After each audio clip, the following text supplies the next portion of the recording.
buenos días. Bienvenidos a este lunes de podcast Cartas Abiertas.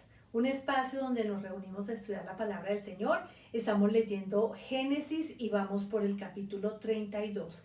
En este capítulo vamos a estar viendo cómo Jacob y Esaú se encuentran nuevamente y se restablece una relación de hermanos que se había fracturado por situaciones bien complicadas en la familia. Vamos a comenzar a leer. Dice: Jacob también siguió su camino, pero unos ángeles de Dios salieron a su encuentro.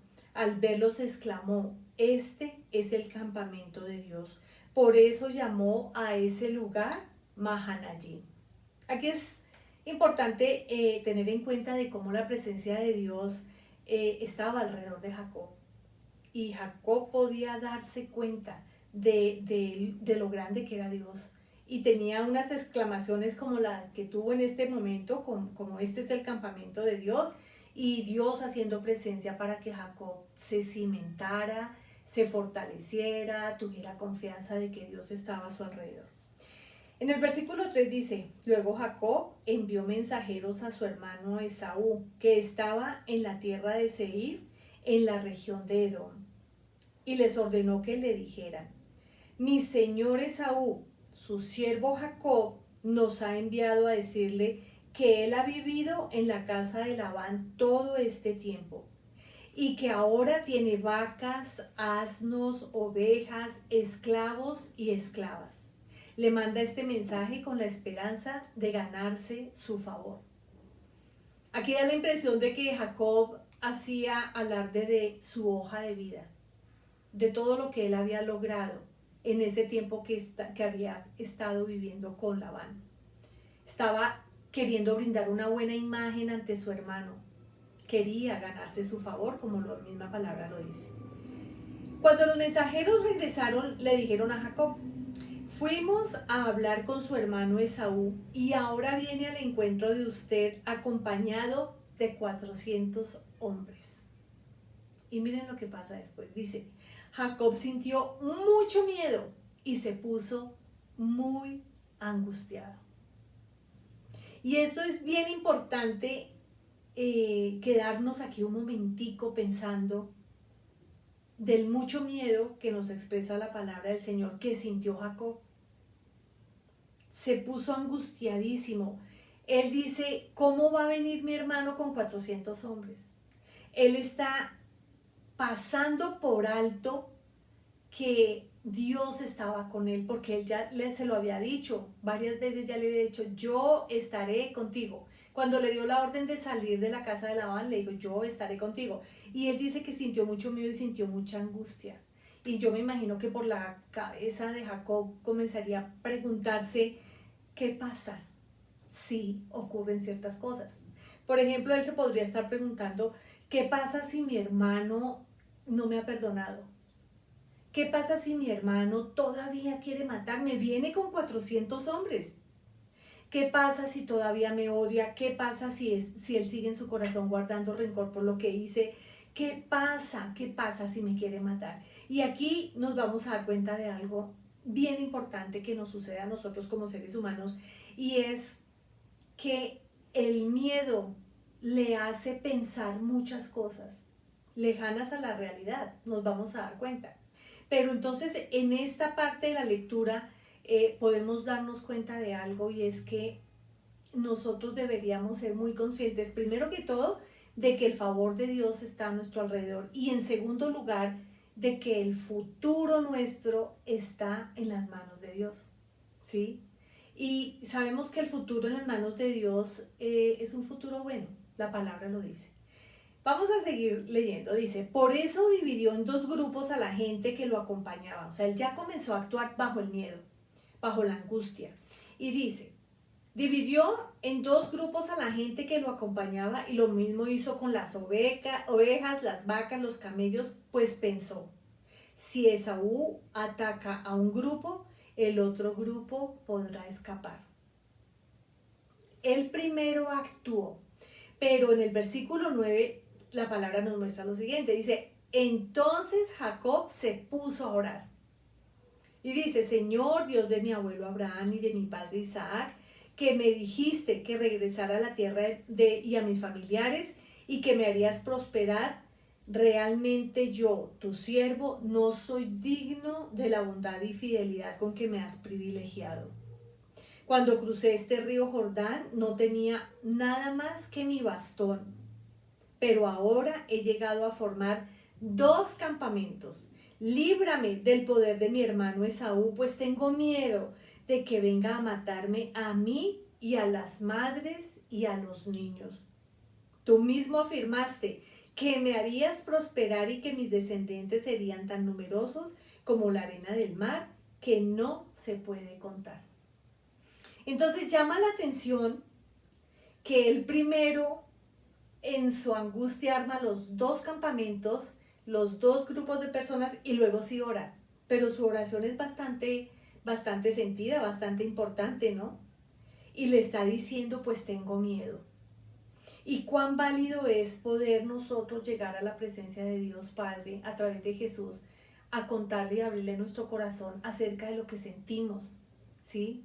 Jacob se lo expresó, tengo mucho miedo.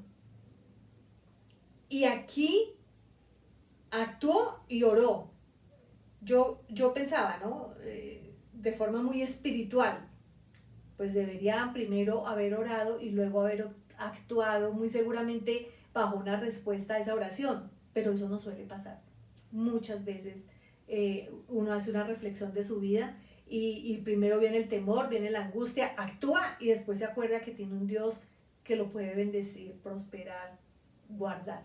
Bueno, Jacob pasó la noche en aquel lugar y de lo que tenía consigo escogió como regalo para su hermano Esaú 200 cabras, 20 chivos, 200 ovejas, 20 carneros, 30 camellas con sus crías, 40 vacas, 10 novillos, 20 asnos y 10 asnas. Y no es un regalo para nada pobre. Él quiere ganarse el corazón de Esaú a través de cosas, de ofrendas, podríamos llamarlo. Dice, luego los puso a cargo de sus siervos, cada manada por separado, y les dijo, vayan adelante, pero dejen un buen espacio entre manada y manada. Él sigue actuando, él sigue teniendo sus planes, él está mirando cómo puede llegar ante Esaú, o mejor, que Esaú de pronto lo alcance y que su vida no corra ningún peligro. Por eso es importante que nosotros ya en este tiempo podamos entregar toda carga y toda preocupación a Cristo, porque Él es el dueño de nuestros tiempos. Él ha sido el dueño de nuestro pasado, es el dueño de nuestro presente, es el dueño de nuestro futuro. Y así muy seguramente todas estas preocupaciones, temores que vienen, si tuviésemos esa intencionalidad correcta, podríamos hasta librarnos de situaciones emocionales o no sé cómo llamarlo bien, pero de esos sentimientos que nos pueden generar depresiones o ansiedad, ¿cierto? Porque es entregarle toda nuestra vida al que tiene el control de la vida propia. Y no puedo dejar pasar esta oportunidad para que si alguno de los que el día de hoy puedan escuchar este podcast no han entregado su vida a Cristo, lo hagan. Entregando la vida al Señor, las cargas se vuelven completamente ligeras y dejamos de preocuparnos y de tener ansiedades, miedos que nos puedan llegar a paralizar, porque Cristo se convierte en el dueño de nuestra vida. Los invito para que lo hagan. Bueno, vamos a seguir leyendo. En el versículo 17 dice, al que iba al frente le ordenó, cuando te encuentres con mi hermano Esaú y te pregunte de quién eres, a dónde te diriges y de quién es el ganado que llevas, le vas a contestar, es un regalo para usted, mi señor Esaú, que de sus ganados le manda a su siervo Jacob. Además, él mismo viene detrás de nosotros. Jacob le dio la misma orden al segundo y al tercer grupo y a todos los demás que iban detrás del ganado. Les dijo, cuando se encuentren con Esaú, Digan esto y añadirán, su siervo Jacob viene detrás de nosotros. Pero, ¿qué pensaba Jacob? El pensamiento era, lo apaciguaré con los regalos que le llegarán primero y luego me presentaré ante él y tal vez así me reciba bien. De esta manera los regalos lo precedieron, pero Jacob se quedó esa noche en el campamento. Entramos al versículo 22 y en este versículo 22, aquí se marca para la vida de Jacob un punto culminante en su vida y vamos a mirar por qué. Dice, aquella misma noche Jacob se levantó, tomó a sus 2 esposas, a sus 2 esclavas, a sus 11 hijos y cruzó el vado del río Jacob, así se llama.